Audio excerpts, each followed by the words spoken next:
আগে ছিল বক্তা, এখন হয়েছে টিকটকার। চুলের কাটিং চেঞ্জ করে এখন নায়কও হতে যাচ্ছে।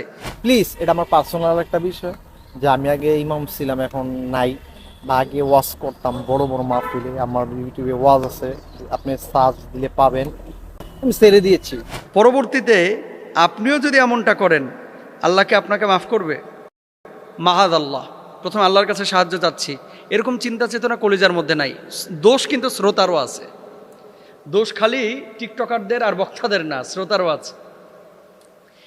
চলনে বলনে কথনে কোনো দিনের সিমটমই নাই, খালি জুব্বাটা আছে, দাড়িটা আছে আর টুপিটা আছে, ঠোঁটো লিপস্টিক মারিয়া, তারপরে এলোমেলো কিছু আলোচনা, আমার এখান থেকে কুদ্দুর, মিজান ভাইয়ের ওখান থেকে কুদ্দুর, শাইখ আহমদুল্লাহ সাহেবের ওখান থেকে কুদ্দুর, আরেকজনের থেকে নিয়ে এসা কোকিল পাখির মতো, তুতা পাখির মতো থরথর থরথর করে বলে ফেলায়। আর মানুষ মনে করে, আরে বাপ রে বাপ, এ তো যেন তেন আলেম না। কেন শুনতে গিয়েছিলেন? বলবেন হুজুর বুঝি নাই তো।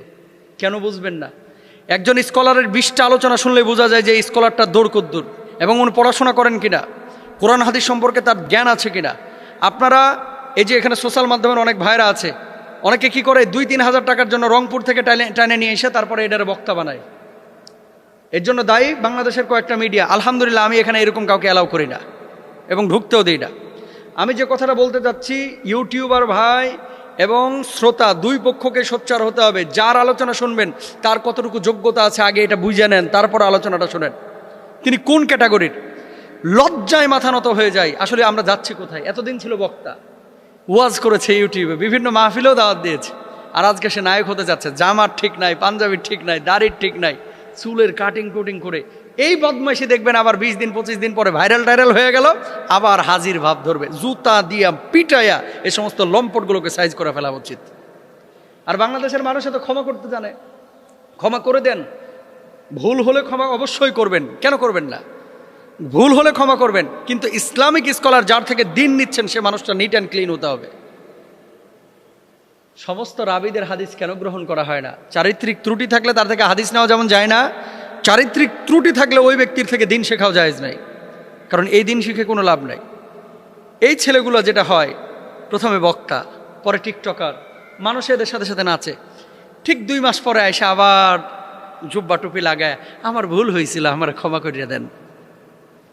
আর মানুষজন বাস ক্ষমা করে দেয়। ক্ষমা করে দেওয়ার পরে আবার সে পুরার, এতদিন তো পরিচিত হয় না, এখন আরো বেশি পরিচিত হয়েছে। কারণ এই দেশের মধ্যে নেগেটিভ মার্কেটিং যে যত বেশি করতে পারে, ওইদিকে প্রেম নিয়ে খালি আলাপ করে, আবার ফেসবুকে স্ট্যাটাস দেয়, যতই হিংসা করো না কেন কোনো লাভ নাই, জনপ্রিয়তা কিন্তু কমতেছে না। তোর জনপ্রিয়তায় ঝাঁটার বাড়ি বদমাস। জনপ্রিয়তা দিয়ে কি করবি? জনপ্রিয়তা দিয়ে কি করবি? পানি খাবি? জনপ্রিয়তা তো হিরো আলমেরও আছে, জনপ্রিয়তা কার নাই? সোশ্যাল মাধ্যমে যারা টিকটকার, এদের জনপ্রিয়তা কি কম? এ মেয়ে নিয়ে নাচানাচি যারা করে, জনপ্রিয়তা কম? জনপ্রিয়তাই সফলতার মানদণ্ড না ভাই, ভুল বুঝেন না।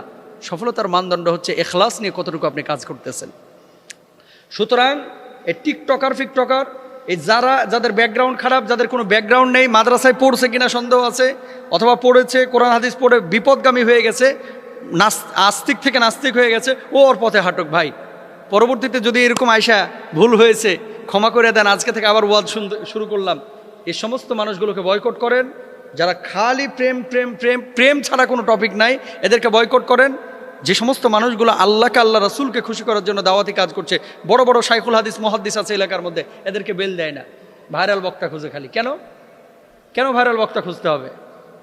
অনেকে আমাদের কাছে ফোন দেয় মাহফিলের জন্য, আমি জিজ্ঞেস করি হোয়াটসঅ্যাপে নক দিলে, যে এলাকার শাইখুল হাদিস মুহাদ্দিস বড় প্রিন্সিপাল, এদেরকে দাওয়াত দিচ্ছেন তো? আর নামটা সবসময় ওনাদের নামের নিচে আমাদের নামটা দিবেন, এটা বলে দিই। এলাকা ভিত্তিক বড় বড় শাইখুল হাদিস মুহাদ্দিসকে বেল দেয় না, পরিচিত ফেস, এই জন্য ওনার নামটা বড় করে দেয় না। কিয়ামতের আলামত। আল্লাহ আমাদেরকে বুঝদান করুক। এই টিকটকার, বিকারগ্রস্ত, মাদকাসক্ত, লম্পট ইতরদের থেকে আল্লাহ রব্বুল আলামিন আমাদের বাংলাদেশের মানুষগুলোকে, জমিনটাকে হেফাজতে রাখুক, আমিন। সম্প্রতি যৌতুক চাওয়ায় একজন মুরব্বীকে দড়ি দিয়ে বেঁধে ফেলেছে এবং জামাইকেও আটকিয়ে ফেলেছে। সোশ্যাল মাধ্যমে ভিডিওটি ছড়িয়ে পড়েছে। যৌতুকের ব্যাপারে ইসলামের বক্তব্য কী, আর যৌতুক যারা চায় তাদের ব্যাপারে আমাদের প্রতিবাদের ভাষা এই রশি দিয়ে না বেঁধে অন্য কিছু হতে পারে কিনা? ভেরি ভেরি ইম্পর্টেন্ট একটা বিষয়। লজ্জা লাগে, হৃদয়ে রক্তক্ষরণ হয় যে বাংলাদেশে এই জিনিসটা বর্তমানে সবচেয়ে বেশি চলতেছে। ছেলে যখন বিয়ে করাচ্ছে, এ দেখেন আমার কাছে 4-5 দিন আগে ফোন এসেছে, 4-5 দিন আগে ছেলে ফোন দিয়ে বলতেছে যে হুজুর সরকারি চাকরি হয়েছে, আলহামদুলিল্লাহ, বিনা ঘুষে সরকারি চাকরি হয়েছে, পরীক্ষা দিয়েছি, টিকে গেছি, সরকারি চাকরি হয়ে গেছে। আমি বিয়ে করার জন্য বাড়ি থেকে বলতেছি যে মেয়ে দেখো, আব্বা বলছে যে যৌতুক নেবে 1,15,00,000 টাকার, বেশি না আর কি, 15 লক্ষ টাকা যৌতুক নিবে। আব্বা বলছে যে যদি যৌতুক তুই না নিস, তোরে জন্ম দিছি, এবারে এতদিন তোরে পড়াইছি, খরচ হয়েছে না, তুই সরকারি চাকরি পাইলি, যৌতুক নিবি 15 লাখ এখন পাওয়া যাবে, সরকারি চাকরি তুই করতেছিস, যৌতুক নিলে বিয়েতে আমি আসি, আর যদি যৌতুক না নিস তোর বিয়েতে আমি যাইতাম না। আমি মনে করছি যে এটা বাপ না, এটা আবু জাহেলের মামাতো ভাই, এটা বাপ না।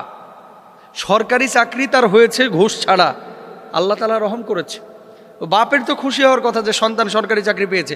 বাংলাদেশে অনেক বাপ মা এরকম আছে, ছেলে যদি একটু ভালো চাকরি বাকরি করে বা একটু পয়সাওয়ালা হয়, ব্যাংক ব্যালেন্স জমে গেছে ধরুন 50 লাখ, ঢাকা একটা ফ্ল্যাট হয়ে গেছে, চিন্তা করে ছেলে তো এখন দুধে লাগায়, টান দিলেই মেয়ের বাপের কাছ থেকে কচকচ্ছে খালি টাকা বাইর হবে। শোনেন, শুকুরের গোশত খাওয়া যেমন হারাম, শুকুরের পেশাব পায়খানা খাওয়া যেমন হারাম, এই ধরনের কোনো টাকা জোর করে নেওয়া তেমনই হারাম, আল্লাহ তাআলা তেমনই হারাম করেছেন। ইয়া আইয়ুহাল্লাযীনা আমানু লা তাকুলু আমওয়ালাকুম বাইনাকুম বিল বাতিল। হারাম বা অন্যায়ভাবে এই ধরনের কোনো খাবার, কোনো অর্থ এটা গ্রহণ করা, এটা ইসলামিক শরিয়ায় সম্পূর্ণরূপে হারাম, এটা জায়েজ নাই। এই যে যাকাত, এই আপনার যৌতুক যারা নেয়, একটা কথা বলি আপনাদেরকে, যৌতুকের টাকা নিয়ে কেউ কোনোদিন শিল্পপতি হতে পারে না ভাই। যৌতুকের টাকা নিয়ে আপনার কাছে যেই বাবা তার এই রাজকন্যাটাকে তুলে দিল, আপনি বলবেন যে আমার বউ তো অত সুন্দর না, মেয়ে হোক কালো, মেয়ে হোক খাটো, মেয়ে হোক বাটি, মেয়ে হোক মোটা, মেয়ে হোক লম্বা, মেয়ে অসুন্দর বা সুন্দর, প্রত্যেকটা মেয়ে তার বাবার রাজ্যে কিন্তু রাজকন্যার মতো। একটা মেয়েকে 20 বছর 22 বছর যে বাবা কষ্ট করে লালন পালন করলো, আপনি কি মনে করেন আপনি ভালোবাসেন চাচার মেয়েকে? চাচা ভালোবাসে না। চাচা অনেক সময় কাঁদতে পারে না, আড়ালে কাঁদে, বলতে পারে না, আড়ালে বলে। কাকা অনেক সময় নিজের আবেগটাকে প্রকাশ করতে পারে না। তো 22 বছর 24 বছর যে মেয়েটাকে লালন পালন করে আপনার হাতে তুলে দিল, আর কি চান মিয়া আপনি? যে তার ভালোবাসার বস্তুটাকে, তার রাজ্যের রাজকন্যাটাকে, যাকে দেখে সে দুপুরবেলায় ভাত খেত, যাকে দেখে সে ঘুমাতো, যার কপালে চুমু দিত, যে মেয়েটাকে কোনোদিন ফুলের একটা আঁচড়ও দেয় নাই, যে মেয়েটাকে কোনোদিন থাপ্পড় মারার কল্পনাও করে নাই, এরকম একটা মেয়েকে আপনার হাতে তুলে দিল, আর কি চান আপনি? আপনি তারপরে পালসার হোন্ডা চান। আপনার বিয়ে করা উচিত পালসার হোন্ডারে। আর যারা যৌতুক চায় এদের বিয়ে করা উচিত টাকারে। যারাই যৌতুক চাইবে, চাচারে যেরকম বাঁধছে রশি দিয়ে আপনারাও বাঁধবেন। যৌতুক দেওয়াও হারাম, নেওয়াও হারাম, যৌতুক নেবেন না। তবে হ্যাঁ, এখানে কৌশল আরেকটা আছে, মেয়ের বাপেরাও এখন আছে অতি চালাক। যৌতুক কেন নেবে না? ও যৌতুক যদি 10 লাখ টাকা চাই করে, মানে চাই 15 লাখ টাকা আবার মোহরানা ধরে ধুয়ে দেয়। যদি বলা হয় ছেলে তো এত কামায় না, 15 লক্ষ টাকা মোহরানা কেন দিলেন? হুজুর শুরুতে আটকায় দিলাম যেন সাইডে ভাগতে না পারে, কারণ ছাড়লে তো আবার 15 লাখ টাকা দিতে হবে কাবিলের। তো ভাই, বিবাহ শাদী এটা একটা পবিত্র বিষয়, এটাকে অপবিত্র আমরা কেন করতেছি? কেন বিয়ে শাদীর মধ্যে কৌশল অবলম্বন করছি? কেন যৌতুকের দাবি আমরা করতেছি? কারা করতেছে? এরা মানুষ না, এরা পশুর চাইতে অধম, এরা হাইওয়ান।